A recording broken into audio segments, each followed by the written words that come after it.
Hello everyone. So today we are going to see with the vehicle, their specification and little bit about the systems. So let's start with the vehicles. First of all, what do you mean by an automobile? So automobile, auto car, or it is also called as a motor car, which is a self-propelled vehicle and used for transporting the goods as well as passengers, but on ground.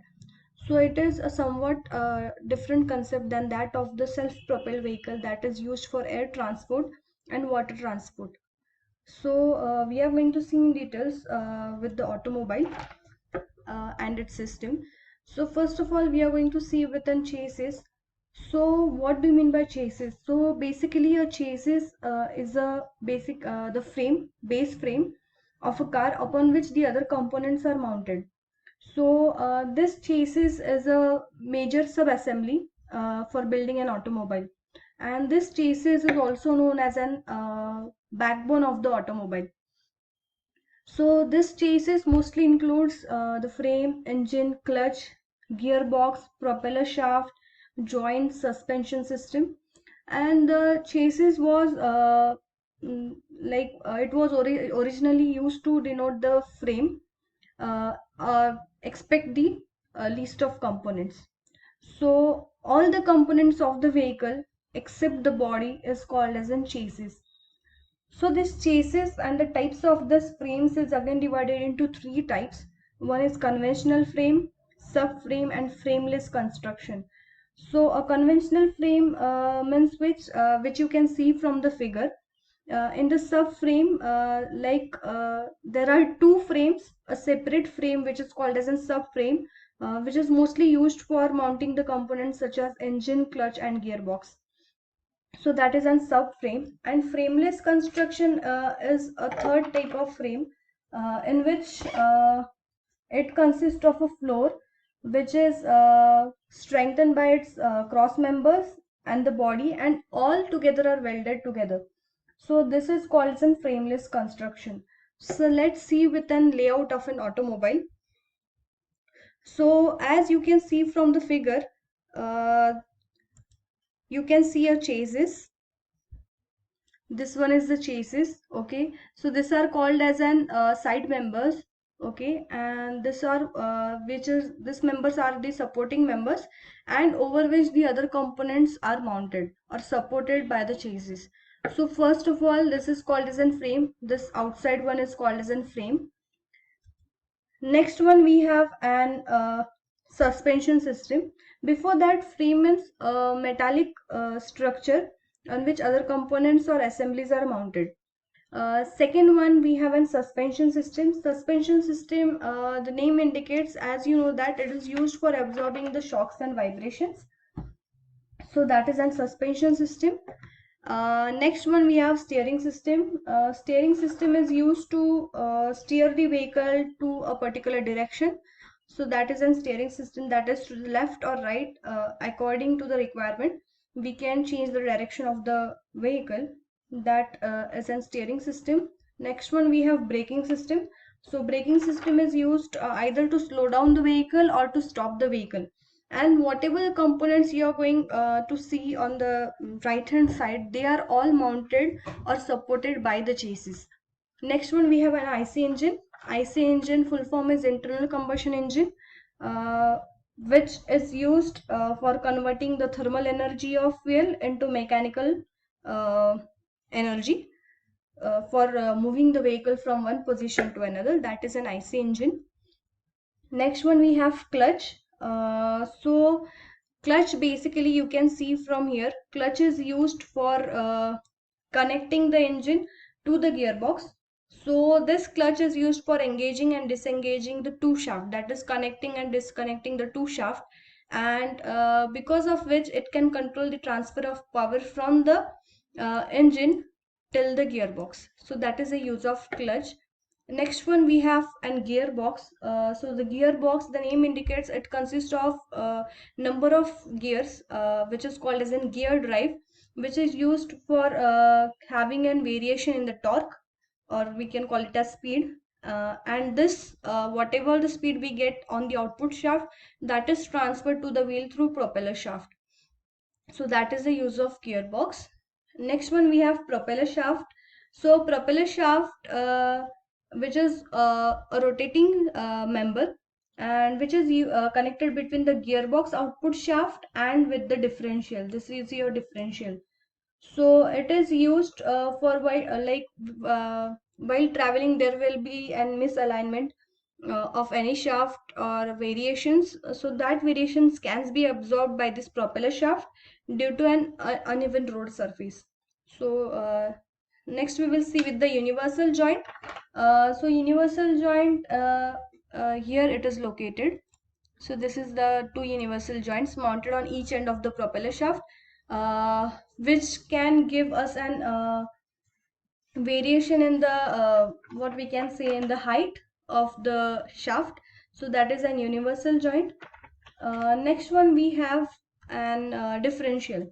So differential, it is used to transfer the drive from the propeller shaft to the rear axle wheel. So this one is your differential, these are your wheels, and this one is your propeller shaft. So it is used for having a different what we can say RPM on the each wheel while taking an left or right turn. That is in short differential. Irrespective of the relative speed, we can just have variation on the two wheels.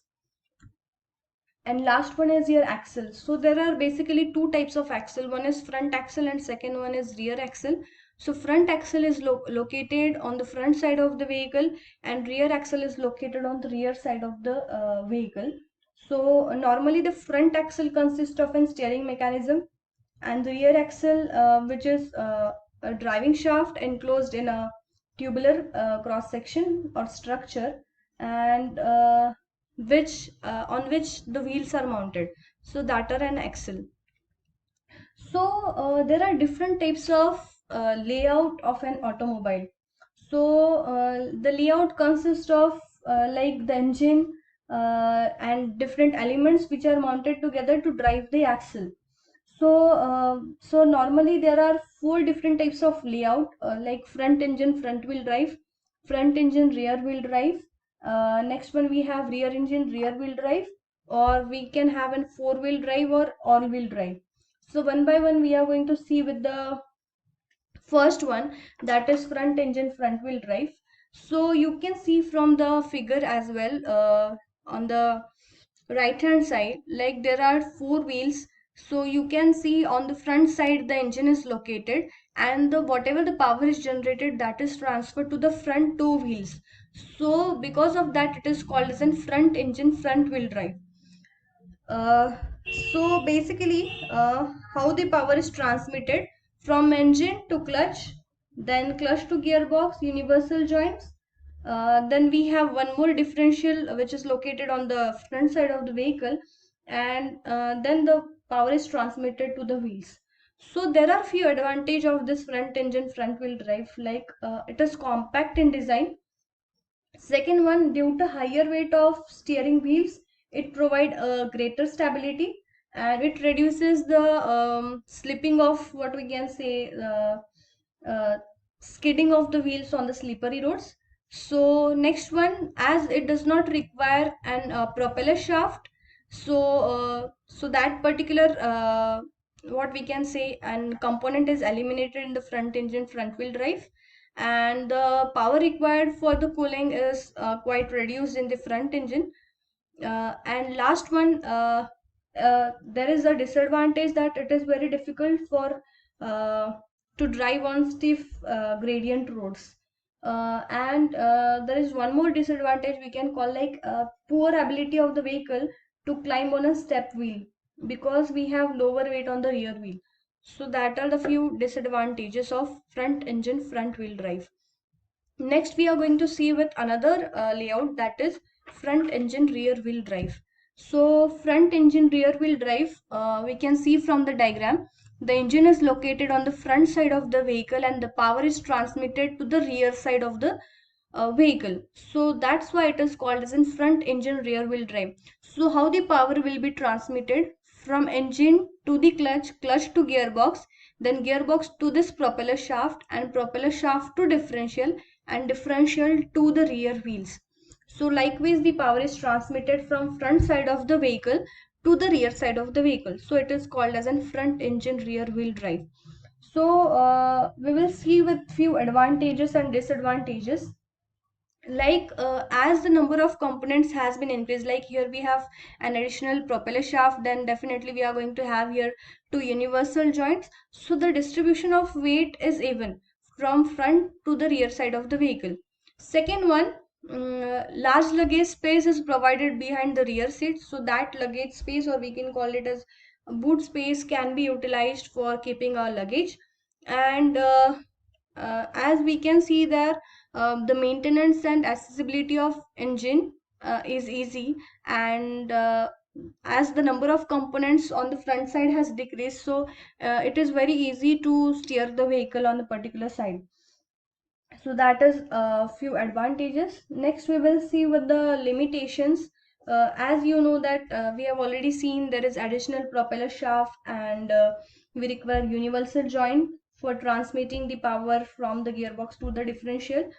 Next one, somewhat as the number of components has been increased on the rear side, so it reduces the boot space, and number of components increase means definitely it is going to get more expensive. And if for example, if it is stuck in the mud or snow, it is harder to drive away the car. That is, if the two rear wheels get stuck in the mud, then it is very difficult to get it out from the mud, and as that of the front wheel drive car. So that's with the front engine rear wheel drive. Next one, we have four wheel drive layouts. So you can see from the figure, like we have an engine located on the front side. Here we have the four wheels, and whatever on the center, you can see here one more additional differential added, which is also called as in transfer gearbox. So what you can see, how the power is transmitted from engine to the clutch gearbox. Then we have a center differential, and then we have two differential propeller shaft. One propeller shaft located here and other connected to the rear wheels. So one propeller shaft is connected to the front wheel and one is connected to the rear wheel. And definitely this four-wheel drive consists of two differential, one mounted on the front side and other mounted on the rear side of the vehicle. So that is the basic layout of the four-wheel drive. So so why we need this four-wheel drive? So for example, if we have to travel on rural or uneven road surface, or we can say an unconstructed roads, then this layout is quite useful. So what is, as if we'll see with the rear wheel drive or front wheel drive, and we have already seen with a disadvantage that if one of the two wheels gets stuck, that is on the front side of the vehicle or rear side, it is very difficult to get it out from the potholes or ditch. So that problem is minimized in this four-wheel drive. So as we have seen, like this is also denoted by 4WD, and it requires an additional lever. Like they have an advantage, either we can drive in two-wheel drive, or they have given one more additional lever that we can drive in four-wheel drive as well. So there are few advantages of four-wheel drive, like as the number of components has increased, we have center differential, so the traction is nearly doubled as compared to two-wheel drive layout. And uh, as it has sufficient power, so it has good gripping on the loose surfaces as well. So that are the few advantages. And this vehicle can be driven on uneven, rough or unconstructed road as well. Next one, we have disadvantages. Vehicle weight is high, vehicle cost is higher, and accessibility of various components is quite difficult. So that's all with the basic layout of the four-wheeler. Thank you.